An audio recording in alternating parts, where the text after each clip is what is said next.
Hey everyone, I'm Ashleigh Banfield and this is Drop Dead Serious.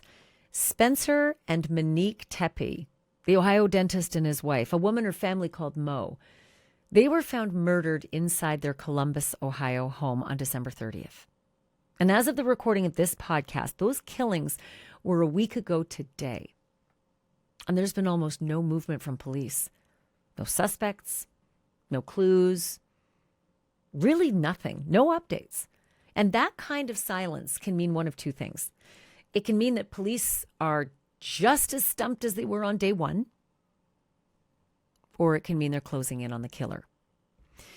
Spencer Tepe was a respected and popular dentist in town, so respected that his mere failure to show up for work on time last Tuesday set off alarm bells with his friends and his colleagues. But soon those friends and colleagues would be devastated with unimaginable news. Spencer and Mo had been found shot to death. They were on an upper floor of their downtown home in Columbus, Ohio. There were no signs of a break-in. They didn't find a murder weapon anywhere in sight, so that's obviously ruling out the murder-suicide, right? No gun means that guy didn't do it. That girl didn't do it. Columbus police had a real puzzle on their hands with this one. Right off the bat, right? This one was like right out of an Agatha Christie novel. I want you to listen to this. This is a police radio clip of the chatter. It's chatter between the responding officers on the morning that Spencer and Mo were found dead. Caller saying they can hear kids inside. Thought he heard one of them yelling. Now we're getting another call saying there's a body inside. Esther, you can copy. Who's saying there's a body inside? There's no name yet. That's 3, I copy. Okay, because I knocked on the front and door and I looked through the windows, but I didn't see anybody. And this is a double 43? At least one. Hey, 41, is there a gun on scene? I'm trying not to disturb anything. I'll tell you what, how much I do it. It looks like from just looking at the bodies, the one male's been shot multiple times. The female, at least maybe one through the side, through the chest. Double 43. Did you hear that? The code that they used on the 911 call? Double 43. I don't think you have to be Einstein to know that that's likely the number code they use for homicide, right? Or murder. 43. And a double 43 means two of them.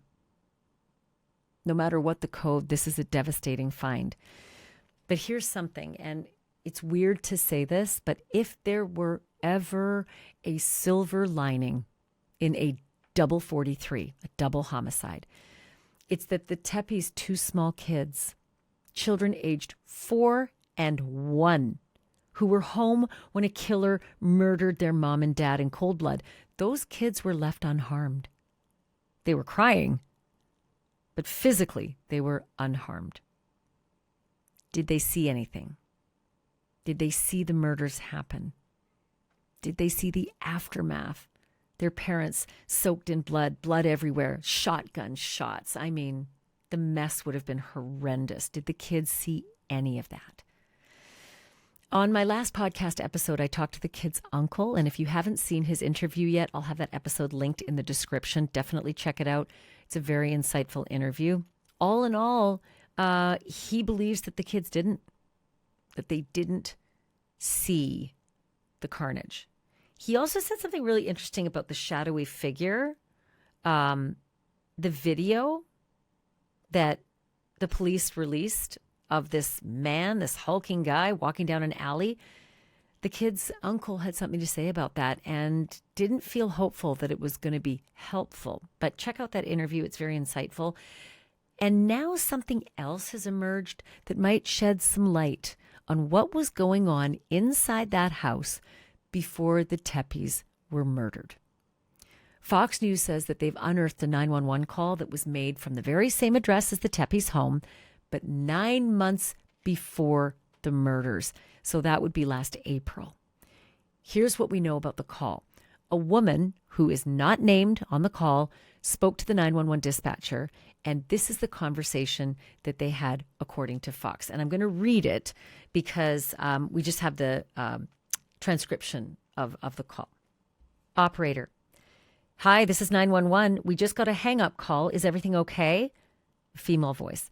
Yeah, I'm sorry. I'm okay. Operator. Are you sure? Female voice. Yeah, I'm okay. Sorry. Operator. Well, it sounds like you're crying. Do you need police, paramedics, or anything? Female. No, I'm okay. I promise. I'm just emotional. And then there's something that's inaudible. Operator. Well, can I ask why you had called 911 in the first place? The female. Well, because me and my man got into it. But I'm okay. I promise. Operator. Did anything ever get physical? And the female voice is now crying as she says, no. Operator.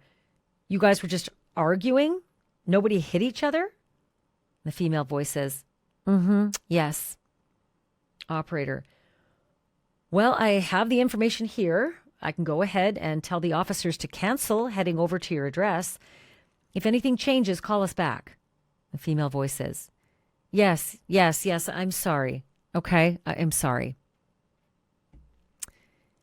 It is distressing information, to be sure, but it is information. And honestly, that is something, because this case has been devoid of clues, at least public ones, for more than a week. To date, police have publicized exactly one lead, this little snippet of grainy video from the doorbell cam in the Tepe's neighborhood. It was recorded sometime between 2 a.m. and 5 a.m. on December 30th. That's when the murders happened, likely. And in the video, you can see what appears to be a male figure walking down an alley, like skulking along. Police have a different description for it. They say this is a person of interest. But if investigators have any other videos, they are not sharing. And if they have any outright suspects, they are not saying. Earlier on my NewsNation show, I spoke with Bobby Chacon. He's a retired FBI special agent. And I asked him about why he thinks the cops might be stumped on this one. But I also talked with Scott Rouse. He is a forensic behavior expert and one of the world's top authorities on body language. He often works with law enforcement and the U.S. military.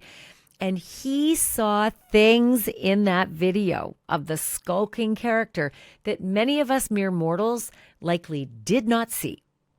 Didn't even notice in that grainy video that was released by the police. Stuff that, I don't know, you've got to be an expert in this, and clearly the police have their experts. So they're seeing stuff that we don't notice. And trust me, you're going to want to hear what Scott and Bobby have to say about the latest in this crime. But before I get to them, I just want to thank you from the bottom of my heart for supporting this podcast. And I also want to thank my sponsors like Wild Grain. Have you checked out Wild Grain yet? Seriously. Wild Grain is the first bake from frozen subscription box for sourdough breads and artisanal pastries, fresh pastas. Everything bakes in 25 minutes or less. Yay. And what's even better, the ingredients are real. I can actually pronounce them. That's a good thing. I'm totally obsessed with the sourdough bread. Super elite during the chill of winter. And the boxes are totally customizable too. There's just nothing like having an artisan bakery in your freezer to chase away the winter chills. Now's the best time to stay in and enjoy this comforting homemade set of meals with Wild Grain. I highly recommend giving Wild Grain a try. And right now, Wild Grain is offering our listeners $30 off your first box, plus free croissants for life when you go to wildgrain.com/Banfield. Just start your subscription there today. That's $30 off your first box and free croissants for life when you visit wildgrain.com/Banfield, or just use my promo code Banfield at checkout. Okay, back to the case. Here's my conversation with Bobby Chacon, retired FBI special agent. Bobby, so much to talk about. I want to just start with the 911, the domestic call. I did my best to recreate how that conversation might have gone. I didn't hear, but there's some indications and descriptions that the woman is crying in this call. So let's just take it from there. What does that tell you as an investigator?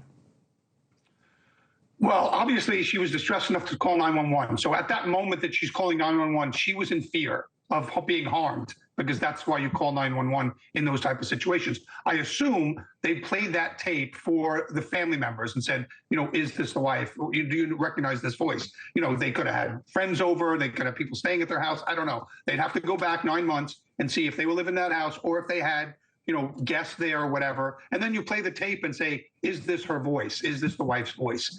Because certainly even if she's upset, the family members should be able to recognize her voice. So now you have, okay, this is definitely her or it's not. So that's probably what they've done already. And now if in fact it was her, they're probably doing a very deep dive into the tranquility or lack of the domestic situation between these two. Now, obviously, everything we've seen seems like the perfect American family. They're happy, they're successful, 2 young children, the American dream, so to speak. But, you and I have both seen cases where that, on the surface, it looks like one thing and below it's another thing. So I'm not saying that is in this case. I'm not disparaging anybody. I'm saying investigators is something that I'm sure they're looking at. Let me ask you this. I'm used to hearing crickets when something happens in a rural part of the country. It's hard to find clues in a rural part of the country. There aren't doorbell cams everywhere. The cops are usually a long way away. People can make an escape before a body's even found. This is downtown Columbus. Why is it that we've heard nothing in over a week about clues? Why is it just that one little grainy backyard alley cam? Why not a hell of a lot more video in downtown Columbus? Well, I think one thing struck me. It seems just like in the Jussie Smollett hoax attack. Where in Chicago was the coldest night on record. I think they call it a polar vortex. It was very, very, very cold. In Ohio that night. I think it was in the low 20s. Nobody was out at 2 a.m. in that kind of weather, and so there was probably nobody else on the street. Now that could be an aid to them if that's what happened in Chicago when they were able to follow those 2 individuals, because they were the only ones on the street. Because it's night, it's the middle of the night, and it's so cold that no one's out. So I think if they get more video of this individual, they'll be able to track him. But whether they have that or not, I mean, I have to assume they don't, or they would have put it out just like they put this out. So usually in a homicide, if there are other people present at the crime scene, it is a boon to investigators, right? They get all sorts of information from whatever, ear witnesses, eyewitnesses, etc. But we're talking about a 1-year-old who is, I don't know, effectively incommunicado, I think, when it comes to forensic interviewing. But a 4-year-old is a little more cognizant of big bangs in the night. But I keep wondering how the science is changing about how you interview children, if you're allowed to interview children, if the guardians of the children can say, no, you cannot interview these children. Can they? Well, on the federal level, you have the Juvenile Justice Act, which prohibits that. The guardians can make that decision. And even in the rare cases that I had that involved minors who were witnesses, I would never do the interview myself. I would bring in experts. There are people that are trained and experienced in, and especially infant. So there's a range of children, right? So you have preteen, teenagers, you have young children, and like here you have a toddler, I guess, a 4-year-old. So I think there are people that are kind of very well versed and experienced in interviewing children of those different ages. And I would always bring in an expert to do that. What you want to hear from the child is, obviously you would think they would, even a 4-year-old would have been able to hear the shots. And so you want the sequence of shots. Was there a pause between it? Was there a quick succession of shots and then a pause and then another shot? We have one victim with multiple gunshot wounds. It sounds like we have a second victim with just one possible. So you want to know the sequence. That may lead to, and marry that with the forensic crime scene stuff, and maybe who was shot first, because again, that's going to matter. Who was shot first here, and hopefully your ballistics and your child can. Did you hear yelling? Was there a man yelling? Was there a woman yelling? Do you remember anything that anybody yelled? I mean, all sorts of little things. 4-year-olds can be incredible. Because you could have somebody yell something as if they knew the person. So if they knew the person, did he yell a name? Did they yell a name, or did they yell something so you feel like they may have known this person? Now here's my conversation with Scott Rouse. He's a forensic behavior expert and one of the world's top authorities on body language. And boy, did he see stuff in that grainy video that I didn't catch. Mr. Rouse, I have been dying to talk to you about this skulking character that's walking through the alley. To many of us, the untrained eye, it's a skulking character walking through the alley. But I know that you see something else. What is it? Well, there's a lot of things you can find out from someone by looking at their gait. That's how they walk. When that space between their legs when they walk. So there's a whole lot you can learn here. In a situation like this, though, almost everything we can learn, almost everything about the gait itself, sort of goes out the window because of the weather. Because this person is sort of dodging back and forth between those little eye spots and a couple of holes and things like that. So it's really tough to tell what's going on with the gait. However, we can tell that that's a guy. And some people may think it's a woman. It's not a woman. And the reason that I would suggest that or be under the impression that's true is because of, number one, look how far ahead his head is. It's leaned down a little bit. You can say, oh, it's cold. They're trying to do that. Men have a specific look to them when they get to a certain age. Their head starts coming forward and it'll lean forward. And that's the way not only when they walk that shows up, they'll just be sitting around and do that. It's a posture thing. And we're also looking at things like you look at things like the arms. Are they swinging fast? Are they swinging slow? Are they going far apart? What's happening? But he's got his hands in his coat because of the weather again. And the speed those things go back and forth is very important too. Is this person on a mission? Are they coming from somewhere where something's happened, or are they going somewhere to do something? In a situation like this, if there were a better situation weather-wise, we could tell a lot more. Because we could tell if that person had if their gait was smooth, if it was symmetrical, if it was, there's so many, are they in pain? Are they in a hurry? But he's trying to be careful as he does this. If you look at his feet, when his feet hit the ground, his foot goes up like this and then comes down like that. His heel goes way out first and comes down because he's trying to keep balance, trying to make sure everything is copacetic as far as walking forward. So there's a whole lot going on here. We can't tell if he's in the military. Military people have a specific gait they walk at because they've done it 1,000 times from marching miles and miles and miles. And so does law enforcement. They have a specific gait as well. No matter how long they've been out, they're going to walk that way, especially in the military, because that's the way they've trained to walk and been walking like that as they're marching for a long time. But it's really tough to tell what's going on with this one because of the weather, all the things that are going on there that just mess the whole situation up for us. But we can't tell it's a guy. I can tell you that much. 20 seconds, but I've got to ask you this. And literally, I've got 20 seconds left. Does this look like a guy who's fleeing a double murder? No, it doesn't look like that, but it may not. And everybody's different. Everyone's unique when it comes to situations like this. So it could be anybody, but this doesn't look like somebody who in normal weather would be in a hurry to get away. And he may be thinking about what he's done. If that is indeed the guy who did it, maybe thinking what's happening. What did I do? I shouldn't have done that. His temper's probably gone down because it's probably somebody he knew that did that, most likely. You have pointed out so many things I did not see. But now, at the very least, it's a he, because I've been saying a they, because the police aren't telling us. So, Scott Rouse, come back again when we get the next clue. I can't wait to hear how you can analyze it. Thank you so much for this. So, is that mystery person of interest on the doorbell cam actually the person who killed the Tepes? We're going to follow every single development, every lead, and every turn in this investigation, and hopefully, they're going to catch this guy soon. I'm Ashleigh Banfield. Thank you so much for listening and watching. And remember, the truth isn't just serious. It's drop dead serious.